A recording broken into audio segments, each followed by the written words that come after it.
जय सिया राम। नीलांबुज श्यामल कोमलांगम सीता समारोपित वाम भागम पाणौ महासायक चारु चापं नमामि रामं रघुवंशनाथम। कर्पूर गौरं करुणावतारं संसार सारं भुजगेन्द्रहारं सदा वसन्तं हृदयारविन्दे भवं भवानी सहितं नमामि।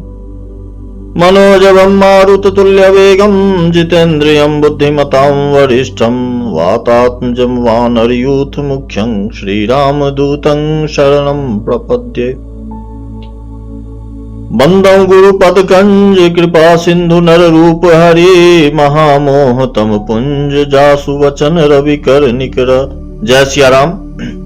पिछले पाठ में हमने मानसामृत के इस अगले भाग में आपका स्वागत है। पिछले पाठ में हमने अयोध्या कांड के दोहा संख्या 101 तक का पाठ किया था। 101 इसलिए क्योंकि केवट प्रसंग को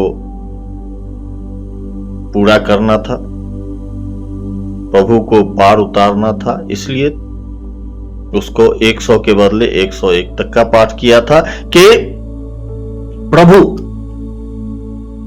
मंत्री सुमंत्र जी से विनती करते हैं कि आप हर प्रकार से महाराज को समझाएं और आपका वही कर्तव्य हो जिससे पिताजी को मेरे वियोग का दुख न हो। फिर लखन लाल कुछ कटु वचन कहते हैं जिन्हें प्रभु अपनी शपथ दिलाकर बार बार मंत्री से कहते हैं कि लक्ष्मण का संदेश जाकर मत सुनाइएगा। फिर सुमंत्र व्याकुल होकर जब उनका कोई वश नहीं चलता है, फिर कहते हैं कि महाराज ने इसके बाद एक और संदेश दिया था कि सीता को कम से कम वापस तुम लौटा के ले आना जिससे मेरे प्राणों का आधार मिल जाए।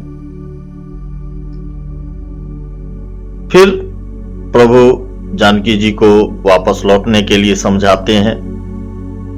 जानकी जी उचित उत्तर देती हैं। फिर सुमंत्र जी से कहती हैं कि आप मेरे पिता और ससुर के समान हैं। मैं विपत्ति काल में आपके सम्मुख आ गई हूं, इसलिए आप बुरा न मानिएगा, किंतु मेरे पिता का वैभवपूर्ण घर और मेरे ससुर का जो विशाल ऐश्वर्य है वह सब कुछ और मेरे सासें जो मेरी माता के समान है, लेकिन अपने स्वामी के बिना मेरे लिए सब कुछ सुखद नहीं, ये सब उतने सुखद नहीं है जितना इस वन में अपने स्वामी के साथ मैं सुखी हूं। आप मेरी ओर से उनसे विनती कीजिएगा, मेरी सासुओं से, ससुर महाराज दशरथ जी से, कि मेरी चिंता न करें, मेरे साथ मेरे स्वामी और प्रिय देवर। इस प्रकार बहुत प्रयास करने के बाद भी जब श्री राम, लक्ष्मण और जानकी वापस नहीं लौटते हैं तो सुमंत्र अपने मन को दुखी करते हुए वहां से लौटते हैं। जब वो रथ पर बैठते हैं तो रथ के घोड़े राम लक्ष्मण की तरफ बार बार देख रहे हैं। यह देखकर जितने भी निषाद हैं वो सभी दुखी हो जाते हैं। अब प्रभु आते हैं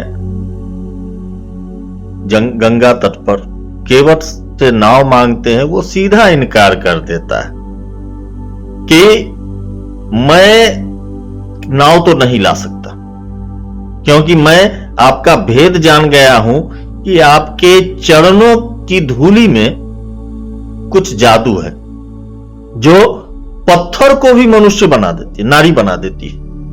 तो फिर मेरी ये नाव जो है ये तो काठ की है, लकड़ी की है, ये तो पत्थर से काफी कोमल है। अगर यह नाव मेरी स्त्री हो जाएगी तो फिर मैं क्या करूंगा, मेरी नाव तो उड़ जाएगी। मैं इसी से अपने पूरे परिवार का भरण पोषण करता हूं, कोई दूसरा धंधा मैं जानता नहीं।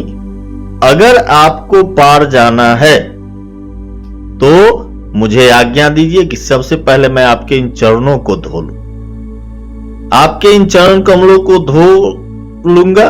मुझे कोई उतराई भी नहीं चाहिए, कोई मजदूरी भी नहीं चाहिए, लेकिन चाहे मुझे लक्ष्मण जी तीर मार दें इसके लिए, फिर भी हे तुलसीदास जी के स्वामी, मैं किसी हाल में आपको पार नहीं उतारूंगा जब तक पैर नहीं पखार लूंगा।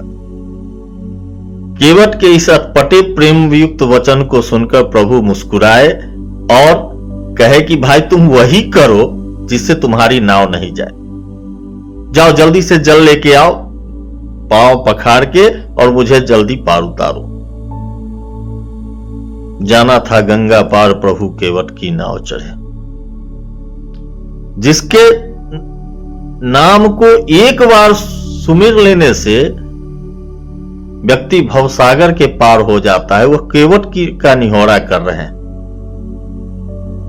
यह देखकर गंगा जी थोड़ी मोह में आ गई कि प्रभु केवट का निहोरा साक्षात भगवान होकर कैसे कर रहे हैं। लेकिन जब समीप प्रभु आए तो उनके पदनख को देखकर गंगा जी ने अपनी उत्पत्ति के स्थान को पहचान लिया और समझ गई कि प्रभु नरलीला कर रहे हैं।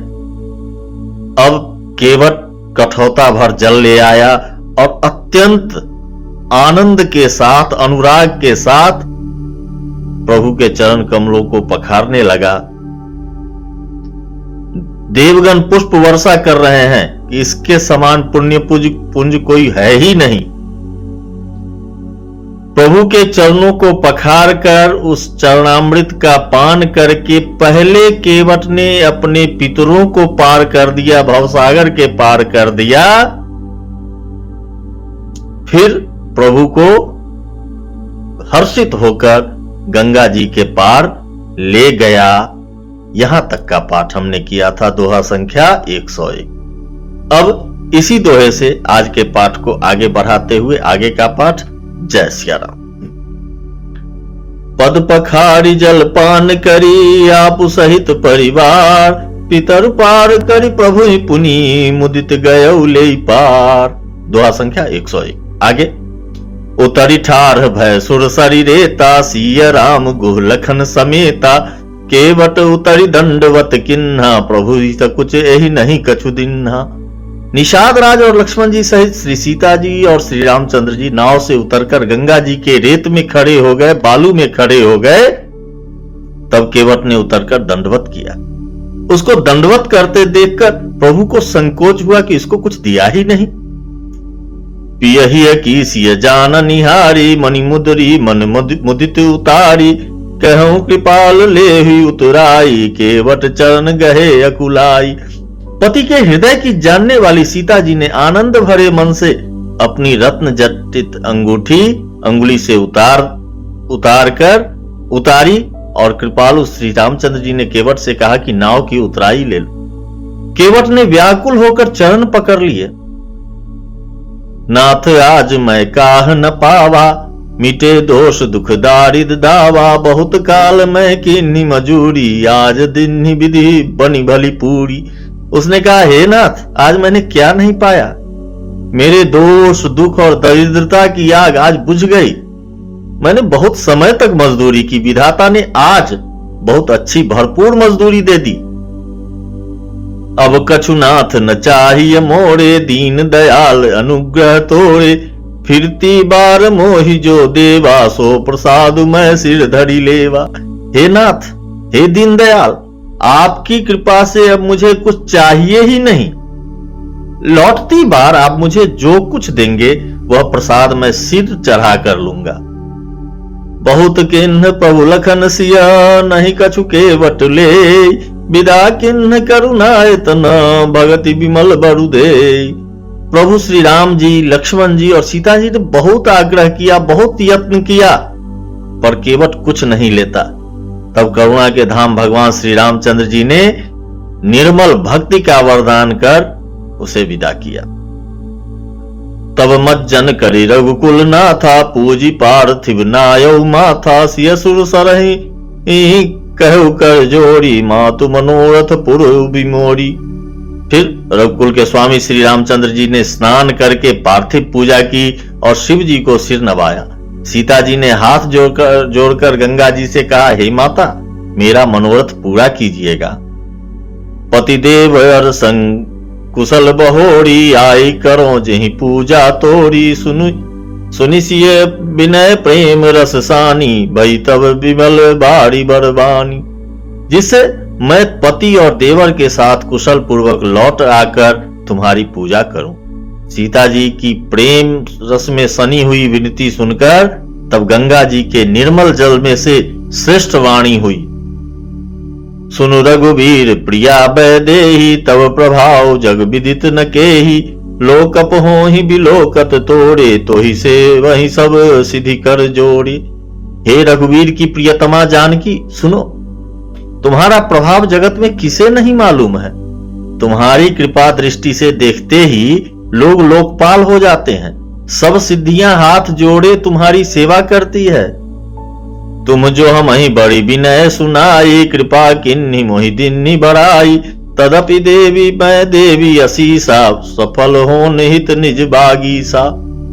तुमने जो मुझको बड़ी विनती सुनाई, यह तो मुझ पर कृपा की और मुझे बड़ाई दी है, तो भी हे देवी, मैं अपनी वाणी सफल होने के लिए तुम्हें आशीर्वाद दूंगी। प्राणनाथ देवर सहित कुशल कोसलाय, पूजी सब मन कामना, सुजसु रही जग छाय।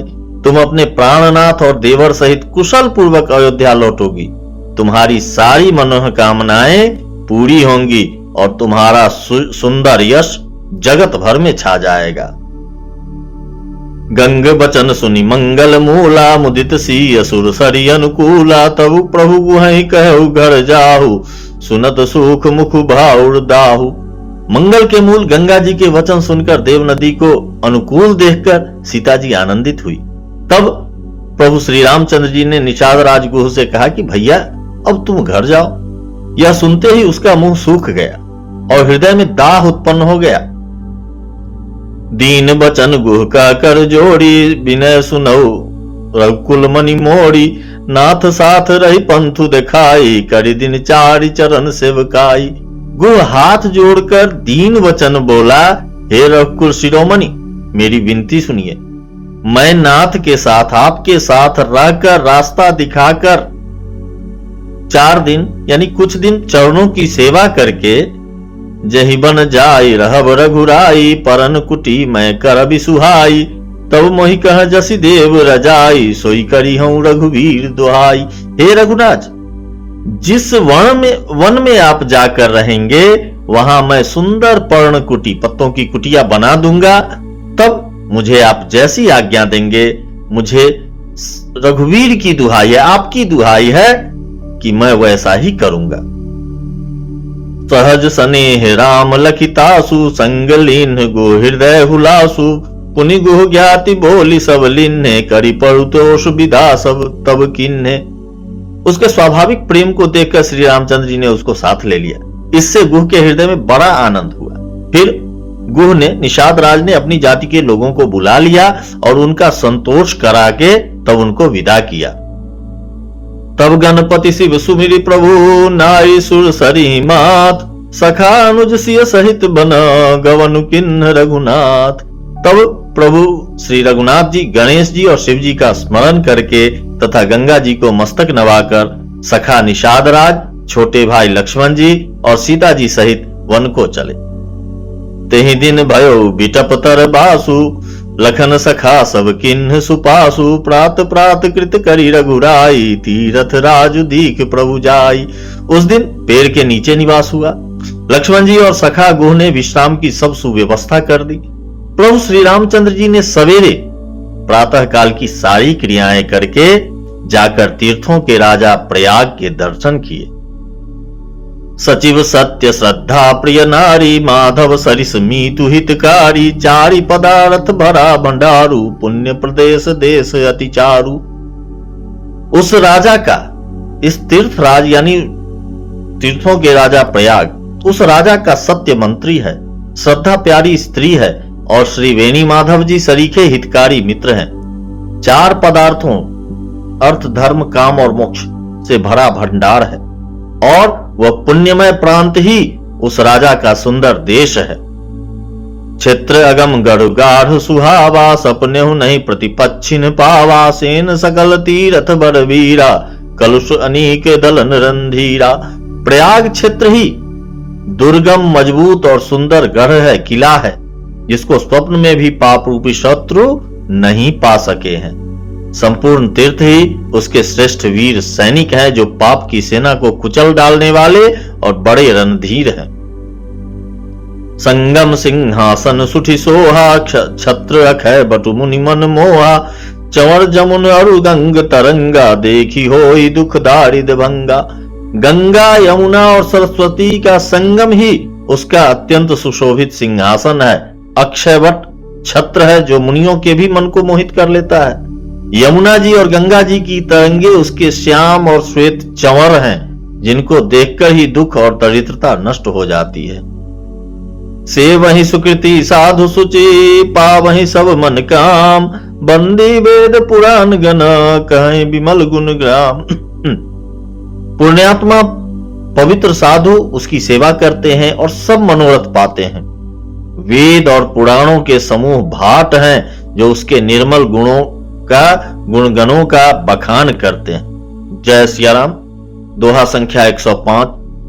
आज के पाठ को यहां विराम देते हुए फिर मिलते हैं मानसामृत के अगले भाग में अगले पाठ के साथ। तब तक के लिए जय सिया राम।